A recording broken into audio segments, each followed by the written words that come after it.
नमस्कार बाजार, अगले हफ्ते में आप सभी का स्वागत है। मैं हूं स्वाति रायना। इस शो में हम आपको बताएंगे बाजार में इस पूरे हफ्ते एक्शन कैसा रहा, सोमवार के लिए आपको क्या रखनी है स्ट्रैटेजी। हम आपको साथ ही साथ बताएंगे शेयरों में कहां पर आपके पास मिल सकते हैं कमाई के मौके। आप भी अपना सवाल हमसे पूछ सकते हैं, व्हाट्सएप करें 9582226666 हमारा नंबर है, या फिर सोशल मीडिया प्लेटफॉर्म्स जैसे कि फेसबुक पर @जी बिजनेस ऑनलाइन और ट्विटर पर @जी बिजनेस पर अपने सवाल भेज सकते हैं। हैशटैग बाजार आज और कल जरूर लिखिएगा। और आपकी सोमवार की तैयारी कराने के लिए हमारे साथ शो में शामिल होंगे जी बिजनेस के मैनेजिंग एडिटर अनिल सिंह भी, और आज हमारे साथ है खास मेहमान सेठी फिनमार्ट के एमडी विकास सेठी। विकास जी, आपका करते हैं शो में स्वागत। और अगले हफ्ते के लिए क्या होने जा रहे हैं अहम ट्रिगर्स ये जानेंगे हम वरुण दुबे से। वरुण से बातचीत का सिलसिला हम जरूर शुरू करेंगे, लेकिन उससे पहले आज बाजार में कैसा रहा हाल, वो भी हफ्ते के आखिरी कारोबारी दिन, उस पर सबसे पहले एक नजर डाल लेते हैं। तो शुक्रवार को जून सीरीज की हुई दमदार शुरुआत और कारोबार के अंत में निफ्टी 182 अंक उछलकर 16,352 के लेवल पर बंद हुआ। सेंसेक्स 632 अंक बढ़कर 54,885 के स्तर पर बंद हुआ। बैंक निफ्टी 518 अंक चढ़कर 35,613 के लेवल पर बंद हुआ। खासतौर पर बैंक, फाइनेंस, आईटी और ऑटो शेयरों से आज बाजार को काफी अच्छा खासा मिला।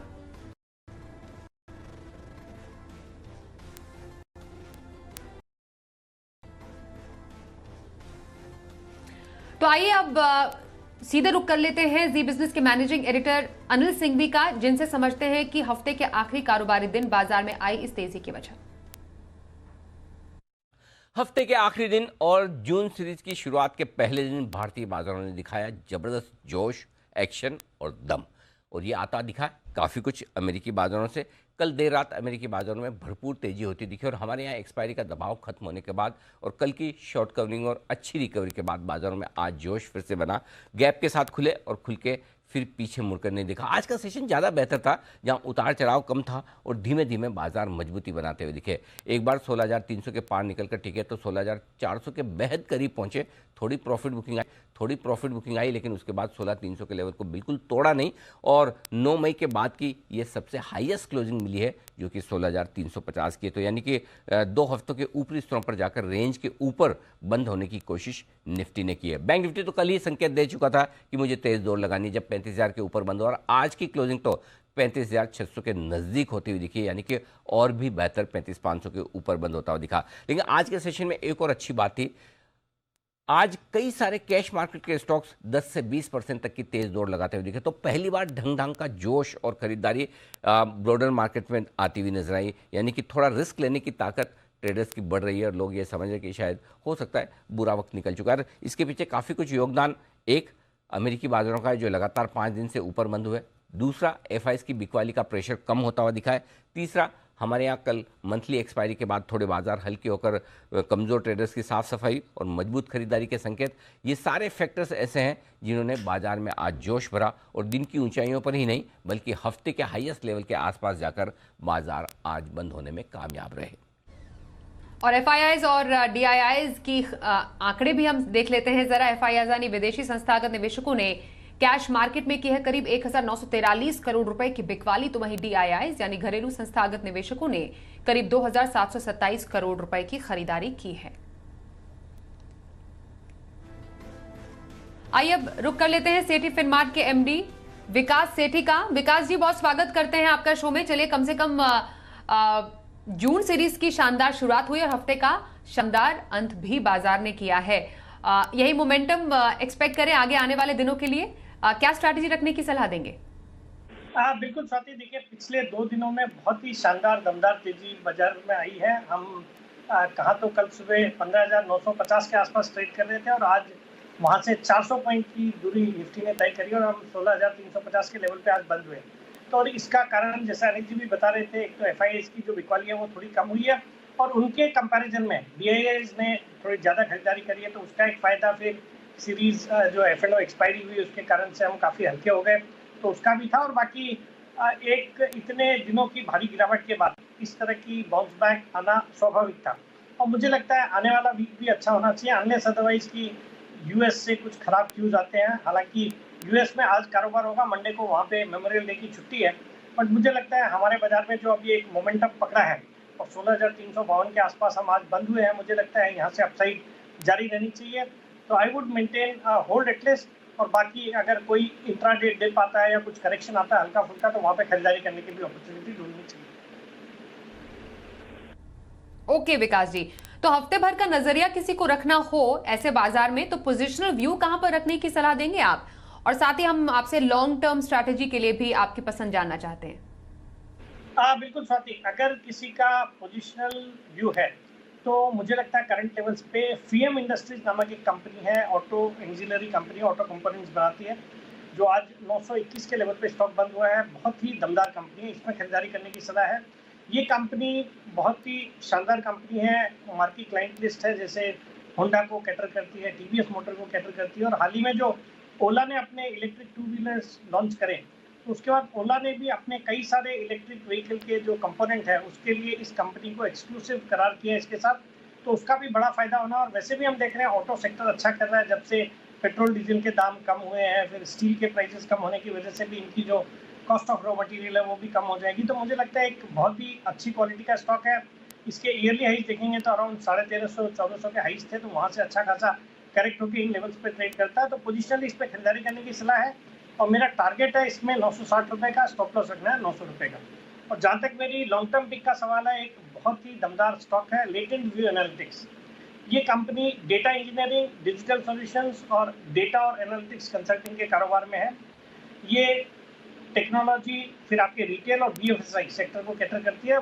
पूरी दुनिया भर में इसका प्रेजेंस है, अराउंड 30 से ज़्यादा तो फॉर्च्यून 500 कंपनीज इनके क्लाइंट है, जिसमें मार्किंग नाम है जैसे एडोबी है, फिर आपके ऊबर है, 7-Eleven है, इसके लिए काम करती है।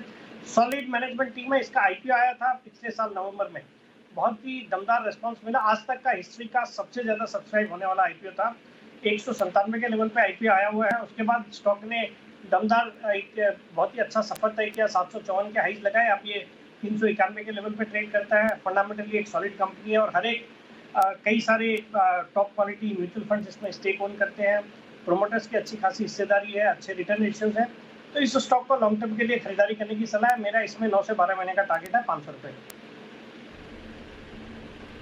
बिल्कुल, तो विकास सेठी जी की दो स्टॉक्स पर खरीदारी की राय, पोजिशनल व्यू फीएम इंडस्ट्रीज में रखने की वो सलाह दे रहे हैं, और लंबी अवधि का अगर आपका नजरिया है किसी स्टॉक में तो लेटेंट व्यू एनालिटिक्स में खरीदारी की वो सलाह दे रहे हैं। आइए अब जरा कुछ स्टॉक्स पर भी चर्चा कर लेते हैं, और पहला स्टॉक है JSW स्टील का, जिसकी चौथी तिमाही के नतीजे आ चुके हैं। कंसोलिडेटेड मुनाफा है वो घटा है कंपनी का, 4198 करोड़ से घटकर हुआ है 3230 करोड़ रुपए, और जो कंसोलिडेटेड आय है वो बढ़ी है 26,934 करोड़ से बढ़कर हुई है 46,890 करोड़ रुपए, और मार्जिन में कमी दर्ज की गई है। मार्जिन काफी कम हुआ है, 31.3% से घटकर हुआ है 19.6%। JSW स्टील नतीजे आ गए, अब स्ट्रैटेजी क्या रहे? स्वाति, वैसे ही स्टील का जो सेक्टर है काफी प्रेशर में है, जब से सरकार ने उस पे स्टील का जो एक्सपोर्ट होता है उस पर रेस्ट्रिक्शन इम्पोज करे हैं, उसके बाद से हमने देखा जबरदस्त धुलाई हुई है पूरे सेक्टर की। और इस माहौल में इस तरह के नतीजे तो डेफिनेटली पॉजिटिव नहीं है, और इस नतीजों के कारण मुझे लगता है अच्छी खासी पिटाई होगी इस स्टॉक की। बाकी अगर किसी को स्टील में रहना है तो मुझे लगता है टाटा स्टील बहुत अच्छा बेट है इन लेवल्स पे।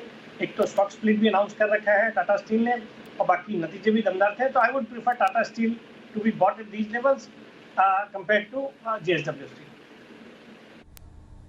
ओके, तो स्टील सेक्टर में ही अगर खरीदारी करनी है तो टाटा स्टील में खरीदारी करने की सलाह है यहाँ पर विकास सेठी जी की। दूसरा शेयर पे चर्चा करें, रुचि सोया।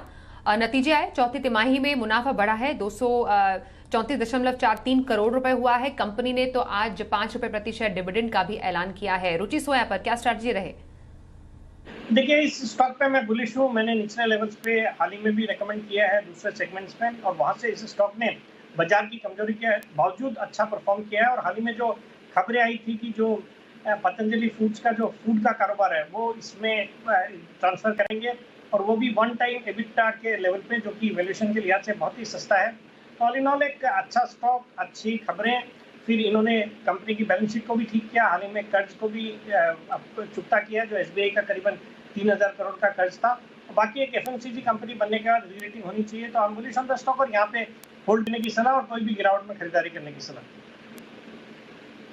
ओके, तो रुचि सोया जिनके पास है उनको बने रहने की सलाह दे रहे हैं विकास सेठी जी। आइए अब कुछ कॉलर्स के सवाल भी करते हैं शो में शामिल। जम्मू से गुंजन जैन सवाल पूछ रही है ONGC पर। इनके पास है 700 शेयर और खरीदें इनकी 168 की। शनिवार को नतीजे आएंगे, इससे पहले शेयर में तेज गिरावट देखी गई है और निफ्टी का टॉप लूजर भी बना है। शेयर 4 महीने के निचले स्तर पर पहुंच गया और तेल गैस कंपनियों पर विंडफॉल गेन टैक्स लगाने की भी तैयारी है। इसका भी एक बड़ा इंपैक्ट डेफिनेटली सेक्टर पर पड़ा है। ओएनजीसी, क्या राय रहेगी आपकी? देखिए, इस स्टॉक ने बहुत अच्छा परफॉर्म किया नहीं है। हालांकि क्रूड के दाम बढ़े हुए हैं और उसका फायदा इनडायरेक्टली या डायरेक्टली ओएनजीसी जैसे ऑयल एक्सप्लोरिंग कंपनीज को होता है। बट आज जो खबरें थी बाजार में कि सरकार जिस तरह से नकेल कस रही है जो विंडफॉल प्रॉफिट्स पे, और माना जा रहा है कि ये जो ऑयल एक्सप्लोरेशन कंपनीज को भी जो एक्स्ट्रा प्रॉफिट हो रहा है उसको टेम कर सकती है सरकार, तो मुझे लगता है उसका एक असर देखने को मिला। बाकी इस स्टॉक ने परफॉर्म नहीं किया। मुझे लगता है बाजार में अपॉर्चुनिटीज बाहर बहुत सारी हैं, तो इस स्टॉक से एग्जिट करने की सलाह रहेगी या निवेश नहीं करने की सलाह रहेगी। ओके, तो ओएनजीसी से निकलने की सलाह दे रहे हैं विकास सेठी जी। अगला सवाल सौरभ दुबे भोपाल से पूछ रहे हैं, पीरामल एंटरप्राइजेस पर 300 शेयर है पीरामल एंटरप्राइजेस के और इनकी खरीद है 1800 रुपए की। कमजोर नतीजों के बाद शेयर लुढ़का है, वायदा का टॉप लूजर भी बना। पीरामल एंटरप्राइजेस, क्या राय रहेगी? देखिए, इस स्टॉक में आज एक जबरदस्त पिटाई देखने को मिली। नतीजे बहुत ही खराब थे और उसका इसने खामियाजा भुगता। इतने अच्छे बाजार में भी 11-12% ये टूटा है। इन लेवल्स पे बिकवाली तो नहीं करनी है, बट कोई भी बढ़त आती है, जैसे कल परसों सुधरता है अगर ये स्टॉक, तो एग्जिट करने की ही अपॉर्चुनिटी खोजनी चाहिए। बिकॉज मुझे नहीं लगता ये स्टॉक भी कुछ कर रहा है। और अगर आपको एनबीएफसी स्पेस में रहना है तो बहुत सारी और कंपनियां हैं जिनमें निवेश किया जा सकता है। तो I would maintain an avoid in Piramal enterprises. चलिए, तो राय रही पीरामल एंटरप्राइजेस पर। आइए अब बढ़ते हैं आगे और सत्येंद्र कुमार बोस का सवाल लेते हैं कटक से। अल्ट्राटेक सीमेंट पर इनका सवाल है। 220 शेयर अल्ट्राटेक के हैं इनके पास और इनकी खरीद है 6026 की। अल्ट्राटेक सीमेंट पर क्या करने की सलाह देंगे इन्हें? देखिए, भारत की एक लीडिंग सीमेंट कंपनी है। स्टॉक या कंपनी बहुत ही अच्छी है, बहुत अच्छे फंडामेंटल्स हैं। स्टॉक जो निवेशक ने जिन लेवल्स पे खरीदा है उसमें कोई बहुत ज़्यादा फर्क नहीं है करंट मार्केट प्राइस से। मुझे लगता है इस स्टॉक को लंबी अवधि के लिए बिल्कुल पोर्टफोलियो का हिस्सा बना के रखना चाहिए। आने वाले क्वार्टर्स में, आने वाले सालों में बहुत अच्छे रिटर्न्स इसमें बन सकते हैं। तो I would maintain a hold at these levels. और अगले हफ्ते के लिए क्या होंगे अहम ट्रिगर्स, बताने के लिए हमारे साथ हमारे सहयोगी वरुण दुबे। बताइए वरुण। देखिए, वैसे तो सभी की नज़र अब नतीजों पे है और अगले हफ्ते अगर आप देखेंगे तो नतीजों का सीज़न का इस बार इस क्वार्टर की ख़त्म हो जाएंगे। क्यों? क्योंकि सोमवार को सन फार्मा के नतीजे आने वाले हैं और इसके अलावा एफएनओ में IRCTC, Jubilant Food Works, NBCC और Window Pharma, Dixon Tech, JSPL अपने नतीजे घोषित करेगा।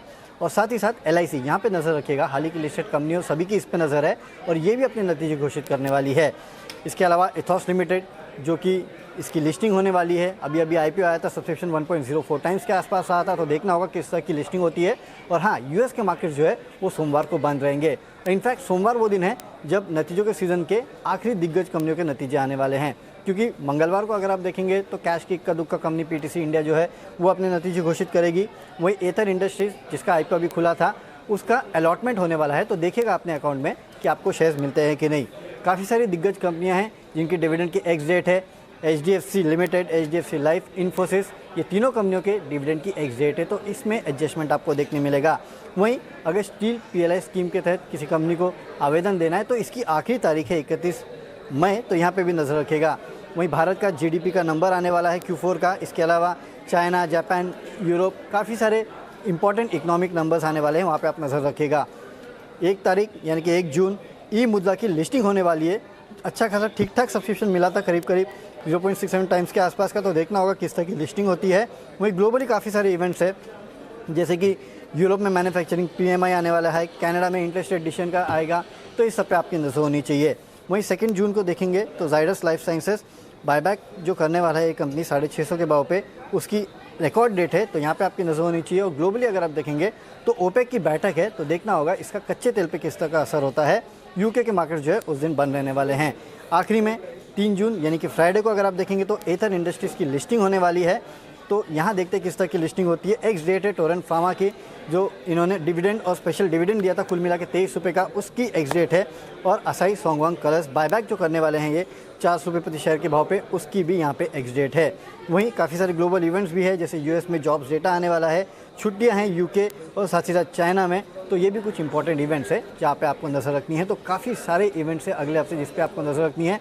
रिजल्ट सीज़न का आखिरी लेग है, इनफैक्ट सोमवार को ऑलमोस्ट रिजल्ट सीज़न तो खत्म हो जाएगा, लेकिन हाँ आईपीओ पे नज़र रखिएगा, काफ़ी सारी कंपनियां हैं जो कि लिस्ट होने वाली है, तो वहाँ पे भी आपकी नज़र होनी चाहिए। तो अगला हफ्ता तो रहने वाला है एक्शन पैक्ड, और अब सोमवार के लिए स्ट्रैटेजी आपको क्या रखनी चाहिए और बाजार के लिए अहम संकेत समझते हैं अनिल जी से।